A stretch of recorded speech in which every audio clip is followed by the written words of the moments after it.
My goal is to help you become a faster cyclist. So I'm going to break down all of the component pieces. I'm not going to kid you that this is the winning thing to do. That's the one thing you need to focus on. Because really, fitness is a puzzle. But it's not that complicated once you have the fundamentals. So what I want to do is run through all the fundamentals and then start to put them together for you. Great place to start is engine size, okay? Because engine size is something a lot of people who've been using power will already understand. People who've been using platforms on the internet and whatnot will understand the power curve. What they might not understand is that engine size comes in two forms or two elements that combine to make the actual speed. So why is a pro faster than me, for instance? Or why am I faster than you? Or why are you faster than me? Okay, so engine size, we've got top speed and we've got cruising speed. So we'll start with top speed. Okay, this is FTP if you like. And lots of people already understand this. They will have seen a chart that looks somewhat like this. Okay, we have power on one axis, we have duration on the other. And these are all the different efforts. You might have 1 second there, your 20 minutes is about there, say, on your chart, and that might be 3 hours or 5 hours or 10 hours, depending on your discipline, how long your longest training sessions are, etc. Okay, so let's say you do a sprint that's going to come in there, your 5-minute effort, we've got a plot there, we've got a 12-minute effort there, saying it's slightly higher than your 20-minute there. When we're looking at FTP, okay, it's this flat area here in the curve, okay? It's not necessarily 20 minutes or an hour or whatever time frame you want to add to it. It's the flat area, okay, where you can kind of keep it going, but eventually it's going to tail off and you've got to let it go, okay? That's top speed, and that's the bit people understand. So if we compare riders against each other, most people are probably going to understand this already. The rider who's faster than you, his curve looks something like that. Okay, so he has an FTP that is different to yours. Okay, now the thing you're going to find is this changes depending on the type of rider. Okay, so if you have a rider who specialises in 10-mile time trials and he races on fast courses in the UK, he might focus on a number of 20 minutes because he's almost certainly doing 17s or 18s or something like that. Okay, what you're going to find is that he might have a curve that looks more like that and drops off more radically than yours. Okay, he's not concerned with beating you over 3 hours. He's not focused on that area with his training, but he's able to hold a much higher power here. Okay, now you might find a guy who can beat you.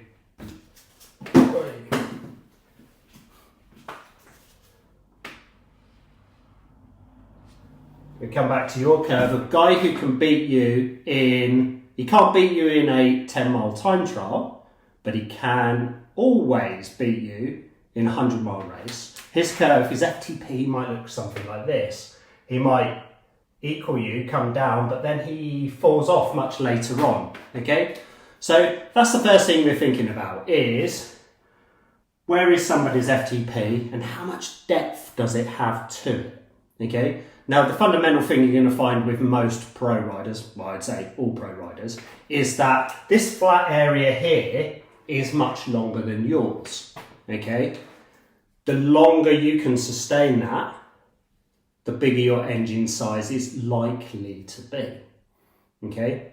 Now, the second part of the engine is really getting more and more lost these days, okay?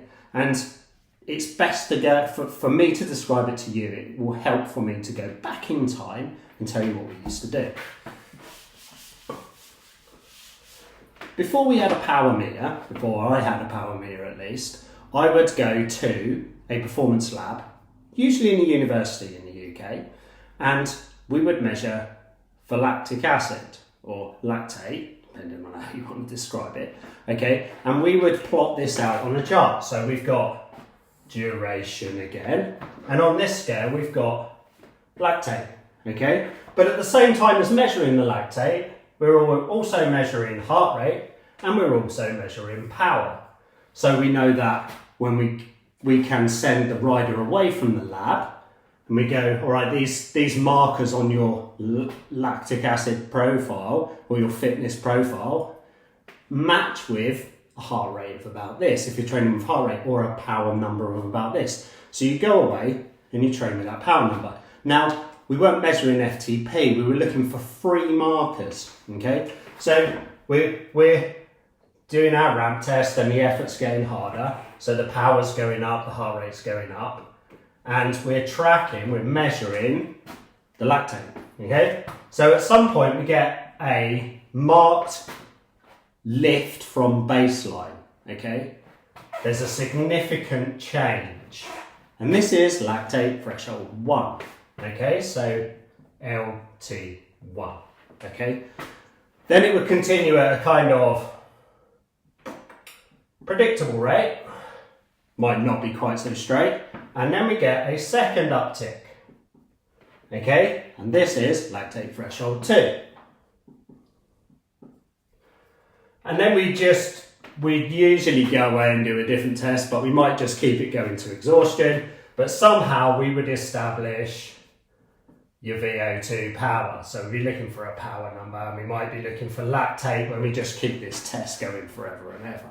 Okay. Now, what we then look at was the difference between these numbers. Okay. We got one there, we got the one that's right up here. Okay. So we're looking at the difference between those. And why are we looking for the difference between those? Because what exercise physiologists worked out a long time ago was if this one and this one are too far apart, okay, it's no good doing a load of work around this effort, okay, this wattage or this heart rate, because LT2 is not going to go any higher because the underlying fitness required to make LT2 go up is not sufficient, okay? So if we think of LT2 as FTP, and we don't do the work required to move LT1 up, which we're not measuring with a power meter, okay? FTP is not going up. We're doing all this sweet spot and threshold, and it's like, well, FTP is not getting any better. Chances are, the gap between your LT1 and your FTP are too big. Okay, and this is where the internet's become flooded in the last couple of years with zone 2 training, because it's your zone 1, zone 2, depending on how you set up your zones, that are going to move this up. Okay, now let's just say your chart looks more like this. LT1's there, LT2 is there, okay? VO2 is here, alright? You can go and do tons and tons of zone 2, okay? Chances are your LT2 is not going to rise significantly, okay? Whereas if you focus on the efforts here now, you're going to see very good gains in LT2. You're going to move this from there to there, and your corresponding power here is going to increase. So understanding this tells you what you need to do next, okay? So with a power meter, how do we get around this? Well, we got around this by periodizing training, because what was happening was we decided to use a power meter, okay? We can use a power meter and we can establish roughly, because it never equates the same, where your FTP is. So here's your FTP, or LT2. Now the scientists are going to get annoyed with me now because they're not the same thing. They're enough the same thing for normal people to understand fitness, okay? You've got that, and then you use some software and it gives you percentages, okay? And you've got your zone 4 and your zone 3 and your zone 2, okay? Now, if you periodize your training and you follow a training plan, like a training plan I will build, you will find that there's a base phase, okay? The base phase focuses on zone 2. Zone 1, it might have some zone 3 in it here and there as well. Why? Because the chances are your LT1 is down here.